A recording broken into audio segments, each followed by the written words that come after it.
지난 7월 30일부터 8월 9일까지 미국과 독일, 일본 등 세계 각국의 청년들이 분단의 현장인 한반도를 순례했습니다. 기록적인 폭염 속에서도 세계 평화를 향한 소중한 발걸음이 이어졌다고 하는데요. 네, 오늘 뉴스 더보기 시간에는 뉴욕 우리교회 조원태 목사님과 함께 2018 국제 청소년 평화기정 캠프에 대한 이야기 나누도록 하겠습니다. 목사님 안녕하십니까? 네, 안녕하세요. 예, 반갑습니다.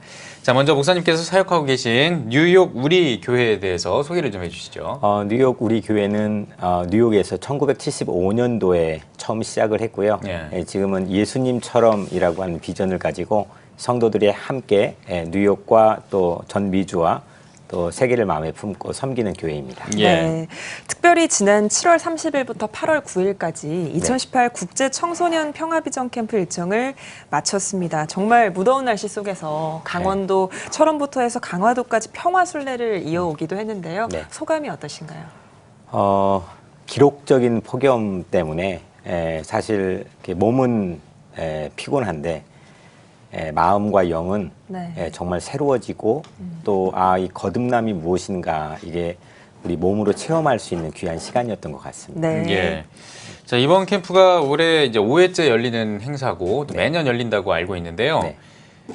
뉴욕 우리 교회가 또 미국에 있기도 하고 네. 그런데 이렇게 매년 이런 캠프를 개최하는 이유가 뭘까요? 왜 이렇게 매년 하십니까? 1899년도에 네 가문이 142명이 나라가 어려울 때 예. 저기 간도 명동촌으로 이주를 했어요. 거기서 명동학교와 명동교회를 세워서 윤동주를 비롯한 수많은 애국지사들, 크리스찬 리더들을 키웠는데 예.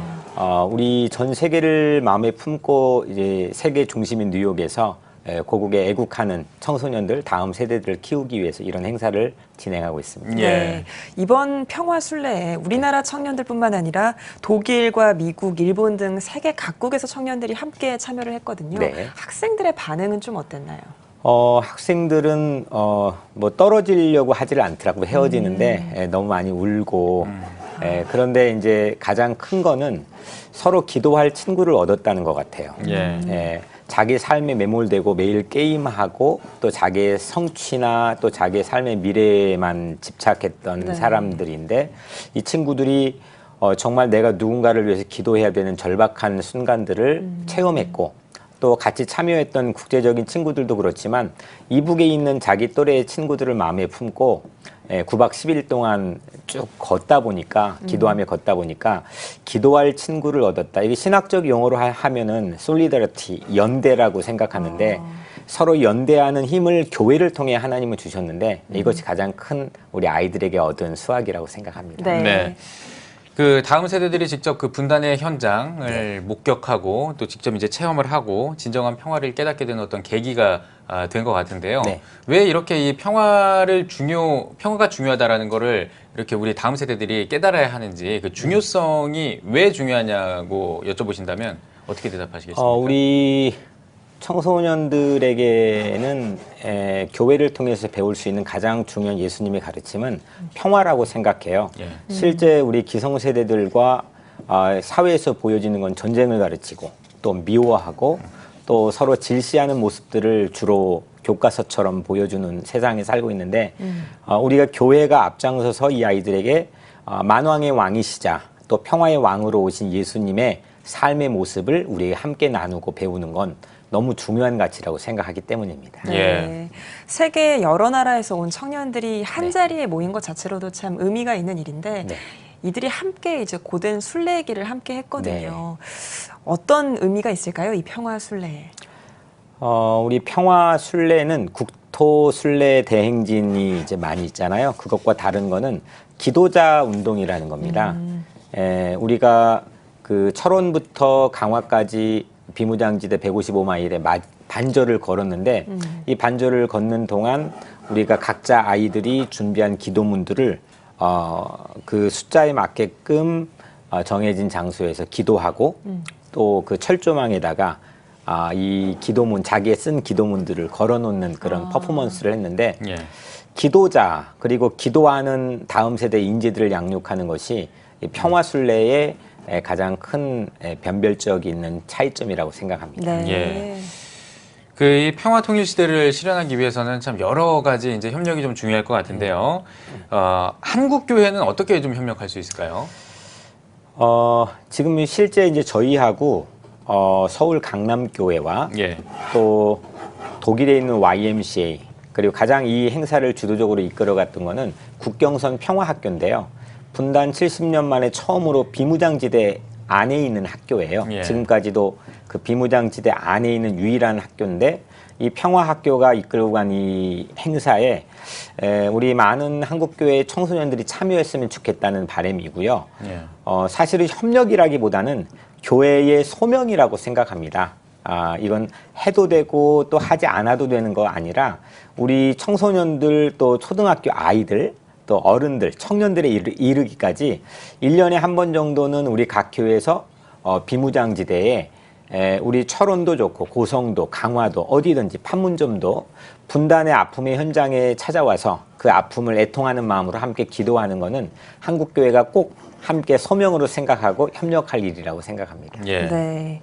이번에는 목사님께서 뉴욕에서 사역을 하고 계시기 때문에 네. 뉴욕에 대한 질문을 좀 드리려고 네. 해요. 뉴욕이 정말 그야말로 다민족, 다언어, 네. 멜팅팟이라고도 할까요? 이런 지역인데 그래서 우리가 지구촌의 축소판이라고도 부르잖아요. 네. 복음의 현황은 좀 어떤가요?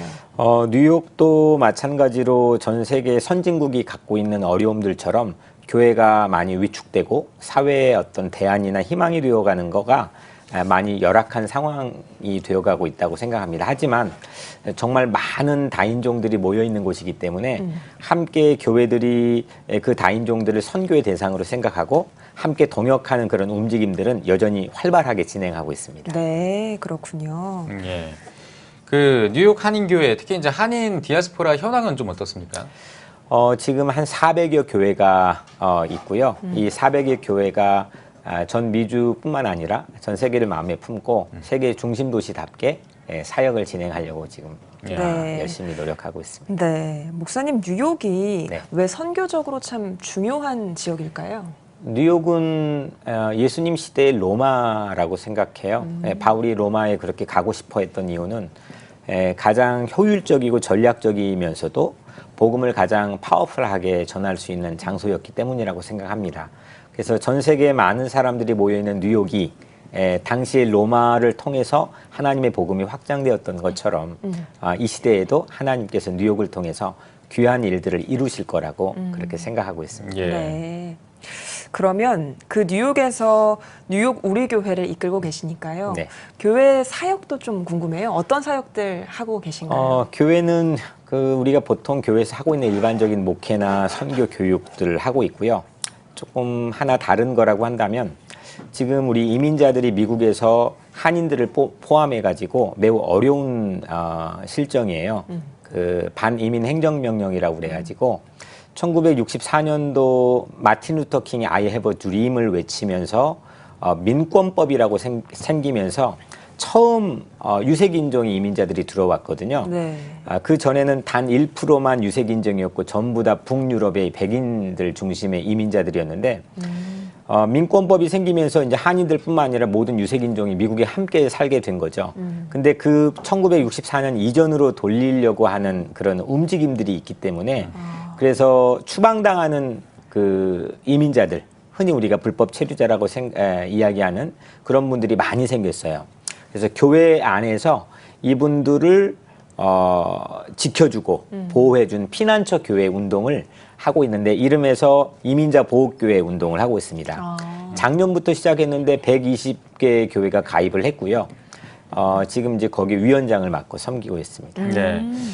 그 3.1운동 100주년 행사를 또 계획하고 계신 걸로 네. 알고 있는데 네. 이 대한민국에서가 아니라 이 네. 대한민국 외에서 이런 또 행사를 한다는 게 좀 중요할 것 같습니다. 네. 중요한 의미를 가질 것 같은데 어떤 의미를 갖는다고 생각하십니까? 3.1운동뿐만 아니라 아까 말씀드렸던 것처럼 나라가 어려웠던 일제 치하에서 기독 학생들 그리고 크리스찬들이 해외 지역에서 활동했던 역할들은 상당히 중요한 영감을 고국에 불러 넣어줬다고 생각을 합니다. 예. 이런 의미에서 3.1운동 100주년을 맞이해서 한반도 평화와 그리고 한국이 가지고 있는 선교적인 매우 중요한 위치를 감당하기 위해서 내년에 이제 그런 계획을 하고 있는데요. 우선 구체적인 계획은 아니지만 마음에 품고 있는 거는 세계 평화의 심벌인 유엔이 뉴욕에 있잖아요. 그 유엔에 우리가 함께 인간띠를 입고 함께 기도하는 대대적인 그런 운동들을 계획해 보면 어떨까라고 기도 중에 있습니다. 예. 네. 아무래도 우리나라가 아니라 미국에서 사역하고 계시니까 네. 선교와 관련된 얘기, 디아스포라와 관련된 이야기들을 많이 묻게 돼요. 네. 우리나라 한인 디아스포라들의 중요성이라고 할까요? 그리고 이들이 세계 선교사에서 갖는 역할, 어떤 것들이 있을까요? 우선 저는 이제 미국에도 살았지만 영국에도 살면서 세계 곳곳을 좀 많이 다녀볼 기회가 있었는데 한인들이라고 하는 그 특징 자체가 안 가 있는 데가 없어요. 정말 시골까지 들어가서 한두 명일지언정. 그래서 한인들이 가지고 있는 이 유대인과 동일하게 세계에 흩어진 민족으로서의 어떤 그 장점들을 하나님께서는 이걸 로마에 들어가는 실크로드처럼 하나님이 사용하시지 않을까 생각하고요. 그 특히 이제 250만 세계에 흩어져 있는 그 한인 디아스포라 이 귀한 잠재력들 한국 교회들이 잘 마음에 품고 기도해 주시면 이 250만이 이 시대에 아주 매우 중요한 역할들을 감당할 거라고 생각합니다. 예. 자, 이번에 이제 한반도의 평화 분위기가 좀 무르익고 있지 않습니까? 요즘은 약간 좀 정체되는 것 같기도 하지만 또 최근에 들려오는 뉴스를 들어보면은 또 진전이 되고 있는 것 같기도 하고요. 이런 분위기 속에서 뉴욕은 이런 이 분위기에 어떤 좀 반응을 보이고 있는지 좀 궁금하거든요. 뉴욕은 아주 예민하게 이제 반응을 하는 장소죠. 예. 워싱턴 DC와 또 뉴욕에서 이루어지는 그런 세계 평화에 대한 움직임들이 많이 있기 때문에. 예. 네, 우리가 지금 국제 청소년 평화 순례를 그 이전에 해와 했던 다른 거는 4.27 판문점 선언이나 북미 싱가포르 회담이 올 한 해 있었잖아요. 네. 그러면 전혀 달랐던 분위기라고 생각하는데 그 제가 1회 때 처음 시작할 때는 한반도에 전쟁 분위기도 있었고 또 핵실험도 하고 전혀 지금 이런 분위기를 상상하기 매우 힘들었던 상황이었던 것 같아요. 근데 이 평화순례 운동은 믿음 운동이라고 생각을 합니다. 네. 우리가 세계 정세에 의해서 움직여지고 또 예민하게 반응하기보다는 하나님께서 모든 것들을 주관하고 또 평화의 왕으로 오신 예수님을 따라가는 어떤 크리스찬들의 삶의 기도를 통해서 하나님은 큰 평화의 길을 열어주실 거라고 하는 믿음, 이것이 매우 중요하다고 생각을 하고 뉴욕에 있는 우리 한인 디아스포라 또 교회들도 마찬가지로 그런 바람을 가지고 이제 기도하고 있습니다. 네. 목사님, 이번 행사가 5회째로 열리고 있는 네. 행사라고 했잖아요. 근데 아이들이 이런 행사들을 통해서 실제적으로 어떤 변화들이 있었는지도 좀 궁금해요. 지금 이제 3년씩 이제 한국, 독일, 미국 이렇게 순례를 돌아가며 진행하고 있는데 이 순례를 마친 아이들의 마음속에는 평화에 대한 어떤 염원이나 구체적 비전들이 있고 실제 이 아이들이 미국 안에서도 뭐 좋은 대학 그리고 좋은 능력과 또 좋은 미래를 갖는데 중요한 동기부여를 해주고 있는 것 같아요. 그리고 또 서로 간에 좋은 네트워크가 돼서 앞으로 이것이 쌓이다 보면 한 10년, 15년만 지나면 이분들이 세계에서 차지하고 있는 귀한 위치들의 열매들이 맺어질 거라고 생각을 합니다. 네. 네. 자, 이번 평화 순례가 또 이제 잘 진행이 됐고 앞으로 이 평화 순례의 계획은 또 어떻게 되십니까? 지금 이제 평화 순례는 계속 진행을 하는데요. 내년에는 제 6회째는 미국에서 진행을 할 예정입니다. 1회 때 미국에서 했는데 뉴욕과 필라델피아와 워싱턴 DC 그리고 뉴욕은 특별히 유엔 안에 들어가서 멘토링 할 수 있는 기회를 얻었고요. 네. 또 1948년도에 노벨 평화상을 수상했던 기독단체가 필라델피아에 있는데 그곳에서 마찬가지로 우리가 멘토링 할 수 있는 기회를 얻었고 또 백악관 안에 들어가서 우리 아이들이 실제적으로 세계 평화에 대한 가슴을 마음에 품을 수 있는 그런 멘토링 할 수 있는 그런 기회를 얻을 예정입니다. 예. 네.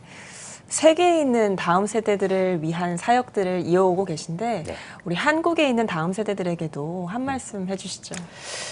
특히 저는 어린이들에게 좀 주목하고 싶습니다. 이번엔 저희들 청소년 프로그래밍 한데 제가 크리스찬 칠드런 보이스라고 아이들의 입술을 통해서 전도한 내용들을 전문가가 이제 녹화를 해가지고 그걸 편집해서 전도지로 활용할 수 있는 운동들을 지금 하고 있습니다. 제가 거기 이사장을 맡고 있는데 우리가 이제 CCV라고 부르는데요. 네. 우리 아이들의 입술을 통해서 예수 그리스도의 복음을 담아서 그걸 묵상하고 세계에 전하려고 하는 욕구들과 또 동기부여들을 우리 한국교회가 많이 관심을 가지고 지원했으면 좋겠다는 생각을 해봅니다. 네. 알겠습니다. 이번에 지금 들은 건 이제 평화순례의 또 이제 계획도 들어봤고 그랬잖아요. 이제는 네. 목사님의 계획이 좀 듣고 싶거든요. 저는 이제 하나님께서 주신 이제 사명들을 잘 분별해서 무엇이 하나님의 뜻인지 순종하는 마음으로 그 길을 따라가는 것이 가장 큰 주요한 마음이라고 생각하고요. 특히 제 마음 속에 마태복음 5장 9절에 있는 평화를 위해 애쓴 자가 복이 있나니 하나님의 자녀가 될 것이라고 말씀하셨잖아요. 예.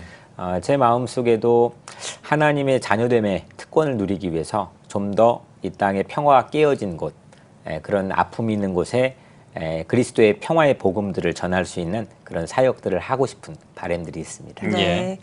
목사님, 한국교회 성도님들께도 당부의 말씀 남겨주시면 좋겠습니다.